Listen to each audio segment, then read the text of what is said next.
What's up y'all, it's Jimmy coming to you guys with another video. Before I get into the video, as always, please make sure to rate, comment, and subscribe. So getting right into the video, we are approaching the end of 2022 and honestly, I'm just saying that is absolutely crazy to me. It really seems like just a year ago, I was doing a 2021 sneaker of the year and fast forward now, we're already at the end of the year wrapping it up. And I know a lot of people have been saying that 2022 has been pretty weak on the sneaker releases. And I do agree with that a little bit, but I really still think there have been some fire drops this year. I think with everything, there has to be some highs and lows. I don't think that this year was necessarily a low, but it definitely wasn't a high where we saw like every month having a bunch of super hyped releases. But with that being said, we had a bunch of shoes released this year, from the Adidas Turtle Doves, a bunch of Yeezys, a bunch of Dunks, a bunch of Pandas restocking over and over and over, the Air Jordan 11 Cherries, the Travis Scott AJ1 Reverse Mochas, just a bunch of shoes that dropped this year. And of course, I cannot forget the lost and found Air Jordan 1s. So another discussion video, I'm going to be walking you guys through my top 5 sneakers of 2022. And I will say 5 through 2 is pretty interchangeable. I really think they could be switched back and forth. And again, this is all my personal preference. I know a bunch of people had different takes out there, but this is my take for sneaker of the year for 2022. So at number 5, I actually have 2 sneakers from 2 competing brands. I know a lot of you are thinking, bro, Jimmy, you cannot be doing that. But to be honest, a lot of these lists is all personal preference. There's no true metric for it. So this is my personal hot take. At number 5, I have the New Balance 2002R and Asics Kayano 14s. So of course, Asics New Balances always go in waves of hype, up and down, up and down. I will say New Balance has been steady at the top compared to Asics, where they really have been riding the wave. But I really do think these 2 shoes put running shoes kind of back on the map, just away from your traditional Nike Dunk, Air Jordan 1 silhouette, your typical Jordan. People started branching out. Of course, the 550 is what really made New Balances popular for the masses, but I think the 2002R and the Kayano 14s really kind of gave those people a niche and some people to branch off even deeper into the brand. Personally, for myself, I am a sucker for the 2002R, and also the Kayano 14s are super nice in hand. I don't own a pair yet, but that's the key word, yet. I definitely will be picking up a pair sometime early in 2023. I will say with both of these shoes, there have been a lot of random colorways that have been drops, but I'm really thinking overall, at least for the number 5 spot, it's more of like a silhouette and what the silhouette has done for the sneaker culture throughout the year. And at the number 4 spot, I have the Travis Scott Air Jordan 1 Reverse Mochas that came out around summertime of this year, if I'm not mistaken.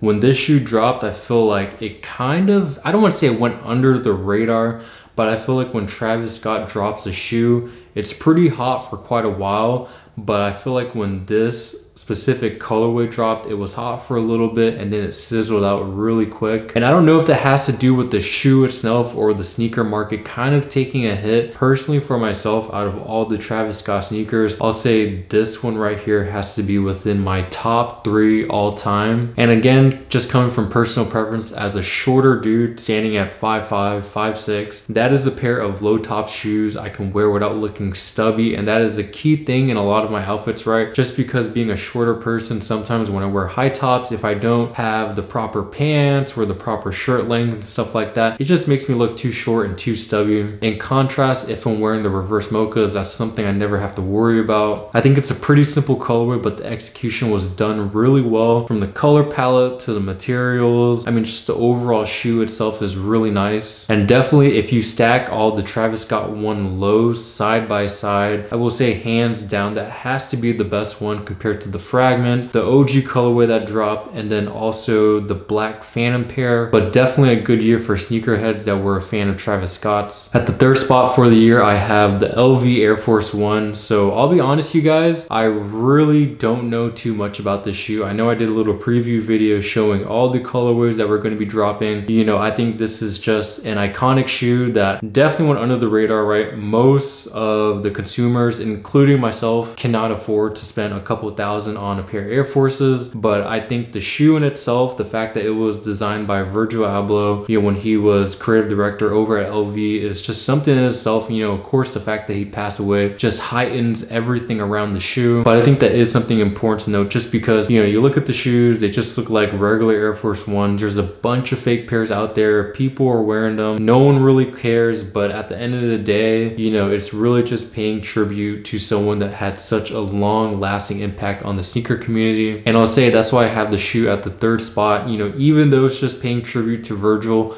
the shoes themselves are simple but still fire. Some of the colorways are a little bit much for me, but I think when you look at the shoe, I'll definitely say the Air Forces, in my opinion, do have a luxury look to them. I know some people might be thinking, yo, those look like some bootlegs, some fakes that you would find in 2005, 2006. But honestly, I definitely do think Virgil knew what he was doing when he designed those. So definitely a super iconic shoe for the year of 2022 by an iconic designer that I would definitely love to own in my collection one day. And at the number 2 sneaker, I have the A Ma Maniére 4s. Those sneakers are absolutely beautiful, from the execution of the shoe to the product rollout. I think they did a really good job at releasing the shoe. I know A Ma Maniére did a special thing where you had to essentially post a video on your socials explaining why I forgot exactly what the explanation was, but it was for a greater good, you know, not just buying shoes to resell. Of course, I'm pretty sure a lot of people did that just to get the shoes so they could resell.